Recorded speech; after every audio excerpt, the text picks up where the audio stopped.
Hello, friends. I am reporting from a rather fancy location of Kiev because today we have some really important news to discuss. So let's not waste time and get straight to the point. The main topic of today is obviously war. What is the war? Who's winning it and who's losing it? Well, if you take a look at the control map, you can see that basically nothing has changed in the past 24 hours. But if you dig deeper into the statistics, you will understand that actually there were quite a lot of combat actions throughout the territory of Ukraine. And in some locations, the front line was moved. It's just that this pace of moving the front line is so slow that it's impossible to catch it on the control map. But we know exactly where these hot spots are. And the hottest place right now is, as you already probably guessed, so what is happening around Bakhmut right now? As you can see from this video,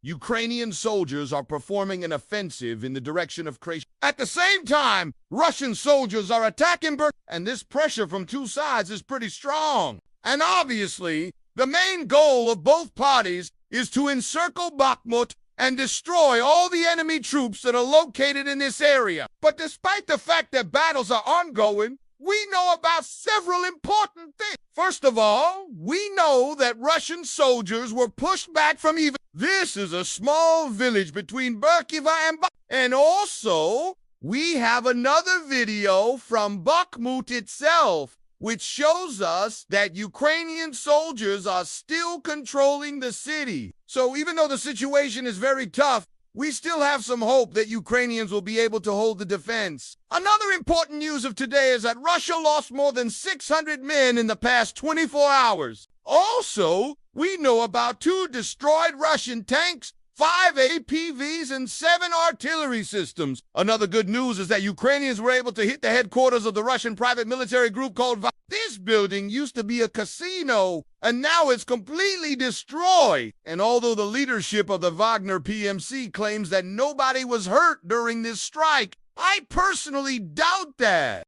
And talking about destroying the leadership of the Russian army, we have yet another video from Belgrade where Ukrainians were able to hit a Russian Su-25 ground attack aircraft. And even though this plane was immediately taken down, it's still a great success because the pilot was most likely eliminated. And when I say most likely, I mean 100, because in the past 10 years, no Russian pilot has ever ejected from a damaged aircraft. They simply don't have that capability. But even despite all the successes that we talk about, it's still a very tough situation because Russians brought a lot of reinforcements to the front line. And in some places, they have up to 3 times more equipment and manpower than Ukrainians. And one of these places is Bakhmut. And if we lose Bakhmut, we will lose control over the entire Donbass region. And that would be a huge geopolitical mistake because, as you probably already know, the main goal of this war for Vladimir Putin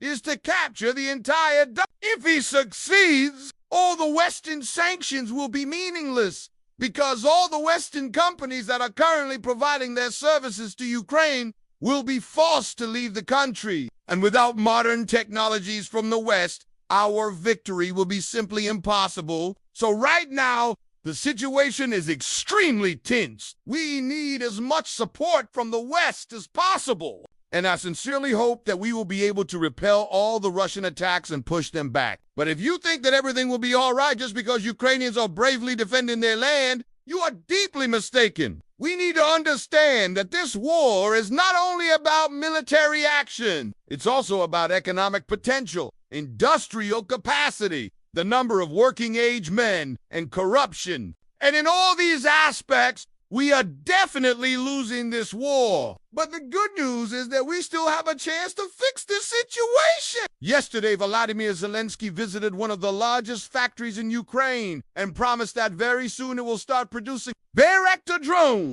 And even though these drones cannot compare to the drones produced by Turkey, they will definitely be better than the Soviet ones. And who knows, maybe in the nearest future, we will see a new Ukrainian drone operator destroying Russian tanks. Okay, friends, I think that's enough for today. Stay safe. As always, be safe.